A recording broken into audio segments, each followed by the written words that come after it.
I've definitely been into the more like punch you in the face kind of music, like, but I don't know, in a different way, not just like crazy noises, but that sort of big energy, like punch in the face, kind of like a Prodigy record. That's what I've been feeling at the minute. There's a lot of good stuff in drum and bass as well, so yeah, I play more drum and bass now than I've ever done in my whole life, which is, yeah, it's cool. Set to set on tour, generally what I do is kind of over summer I'd like tour around festivals and stuff, and then just go out and play anything. I'm like, cool, this sounds quite good, and then just play it. And sometimes stuff just bombs, sometimes it goes down really well. And then over that, started developing an idea of really good mixes, really good tracks to play. And then when I come on a tour like this, so it's always like a full tour over here, I generally have like a set that I'm gonna do, and I just do it like every single show, because it's kind of, it does get a bit monotonous playing the same thing, but then you got to realise that every city is seeing it for the first time, so it's kind of like I try and get a good set, kind of like doing a good album. You like kind of piss about loads of stuff and you're like, this is the complete product, and then you go and tour that essentially. So that's what I'm doing on this tour. I've only just been on the bus for like the past sort of 4 nights, and previous to that I've been on tour for 3.5 weeks, like flying from city to city, going to studios and stuff like that. When I get on the bus, I think I tend to write less music, because you get more into the tour rhythm of just like chilling, concentrating on the shows. They're two different mentalities, like studio work and tour work. I mean, that's why bands, you know, write a record, tour the record, write a new one, tour it, because it's to stay in like both realms can be quite stressful, because you're up there on stage trying to concentrate on your performance, but also you're thinking, oh, maybe I should turn that kick up a little bit, and you're like, oh shit, there's like 7,000 people staring at me and I'm just wondering about real weird stuff. So I do work on the road, but I kind of try not to, just to, you know, keep it fresh, just make sure I'm focusing on the performance rather than everything else.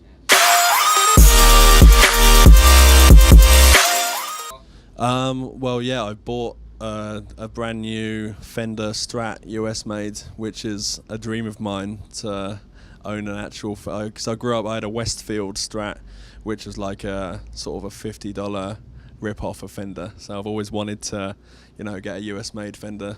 So I bought that. I've got down there an orange amp, and just bought some pedals and stuff like that. So I've been talking to a few people about kind of like a Nirvana Muse style electro sort of track, but with rapping on it. I think it's kind of loads of different styles. So that's something that I'm taking steps towards for the album, just trying to get some guitar on there. But other than that, I'm just still having enough fun with electronic stuff. I mean, yeah, it's still pretty good. I just bought a new saxophone, but I don't have it with me, so I can't record that. But when I get home, I'm like finishing the record. I think I'm going to try and play some sax on some stuff as well. Yeah. Dr. P, I first met him when I was walking home from school, and he always had a big afro, and me and my mate used to throw stuff to try and get it in his hair. And he was like 3 years older than me, and then at one point he just turned around and asked us to stop, and then we just started talking. And then after that, every day walking home from school, we'd see him and be like, all right, how's it going? Just kind of start hanging out. And then I wanted to form a band with a friend of mine who played bass, and he was the only drummer that I knew.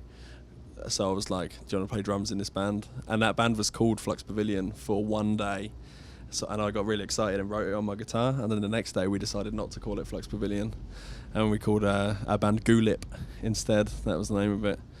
And then obviously we kept on working together, and then about 3 or 4 years later he was working on drum and bass, and I started working on dubstep, because he'd like moved away quite separately, and I was just like started using the Flux Pavilion name, hit him up and was like, can I do a bootleg dubstep remix of your new drum and bass track? Because he was signed and like doing shows and stuff like that, and I was just still at uni, kind of in my underwear, working on hip hop records pretty much.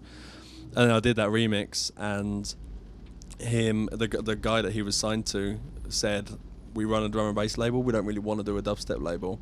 And invited me round and said, how do you feel about like starting up a new dubstep label, and then that's when the three of us started Circus. Pretty much at that point, I've been friends with Sean for about 6 or 7 years by that point. I'm not really sure.